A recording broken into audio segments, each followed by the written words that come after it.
Have you never just stopped and wondered how every single living thing on this planet is connected? I mean, from the tiniest microbe to a giant blue whale, there's this incredible story of evolution that ties us all together. Today, we're going to dive into how scientists are actually reading that epic history, and it all kicks off with a pretty wild question. Yeah, you heard that right. How are we related to a mushroom? It sounds kind of nuts, doesn't it? A human and a fungus? But believe it or not, we actually do share a common ancestor way back when. So the question isn't if we're related, it's how closely. And how in the world do we even begin to figure that out? Well, the secret? It's hidden deep inside our cells. It's written in our DNA. It's like a history book that every living thing carries around with it. And today, we're going to learn how to read the language it's written in. To read that history, scientists have this really powerful tool called phylogeny. Basically, it's the science of putting together the evolutionary past and mapping out this gigantic, sprawling family tree for all of life. The best way to think about it is just like your own family tree, right? You've got parents, grandparents, aunts, uncles, cousins. A phylogenetic tree does the exact same thing, but for entire species. It shows you who's related to whom and which branches of the family went their separate ways millions and millions of years ago. So, what do these amazing evolutionary maps actually look like? Well, to understand the story they're telling us, we first need to get a handle on the basic parts. And honestly, it's a lot simpler than you might think. Okay, let's break it down. Think of the leaves at the very tips of the tree. Those are all the living things we see today. The branches connect them, stretching back through time. And every spot where two branches meet, that's called a node, and it represents a common ancestor. The very bottom of the whole thing is the root, the ultimate great, well, you get it, ancestor of everyone on that tree.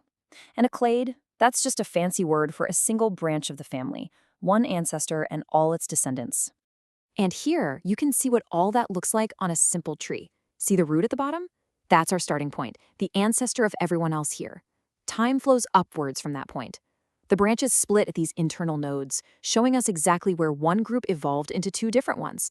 And right at the top, we've got the leaves, or what scientists call OTUs, representing the species that are alive right now. Now here's a crucial point. Not all trees have a clear beginning like that one. A rooted tree, which is what we just looked at, it tells a story. It has a definite root, and it shows the direction of evolution, the arrow of time. But an unrooted tree is more like a web. It still shows you who is related to whom, but it doesn't try to tell you which ancestor came first. It's all about the relationships. So, the big question is, how do scientists actually build these things? For a long time, it was all about looking at physical stuff. But today, we've made this huge leap from looking at bones to reading the genetic code itself. Yeah, back in the day, scientists would compare things you could actually see and touch. The shape of a bird's beak, the number of legs on an insect. That's called morphology. But now, we use molecular data. We literally compare the sequences of A's, C's, T's, and G's in the DNA. It is a much more direct and powerful way to figure out how related two things are. And the real key to using all this molecular data is finding what we call homologous genes. These are basically the same gene, but found in different species, because they were inherited from a shared ancestor. By comparing the tiny changes in these genes across different species, we can calculate how much they've diverged. Now, this diagram shows something really cool that happens in evolution: gene duplication. It all starts with one single globin gene in some distant ancestor. Then, a duplication event happens, and suddenly the organism has two copies. From there, those two copies can evolve on their own paths over millions of years, which is how we end up with different but related genes like the alpha and beta chain genes we have today. So that gene duplication event leads to two really important types of homologous genes. You've got orthologs, which are the same gene but in different species, like the alpha-globin gene you'd find in a frog and in a chick. Then you have paralogs. These are different genes that exist in the same species because of a duplication event, like the alpha-globin and beta-globin genes coexisting inside a mouse. Knowing the difference is absolutely critical for building accurate family trees.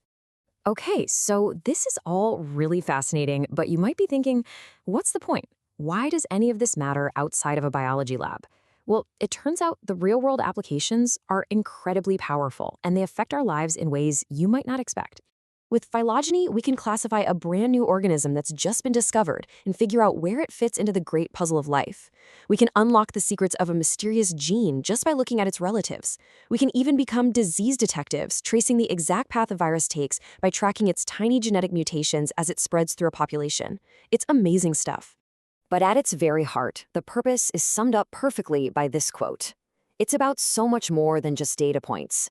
It's about piecing together the 4 billion-year-old story of life on Earth so we can understand the absolutely incredible, mind-boggling diversity we see all around us today. You know, every time we sequence a new genome, it's like finding another lost chapter of this grand story.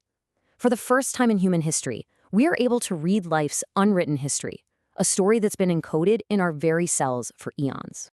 And that just leaves us with this incredible, tantalizing question.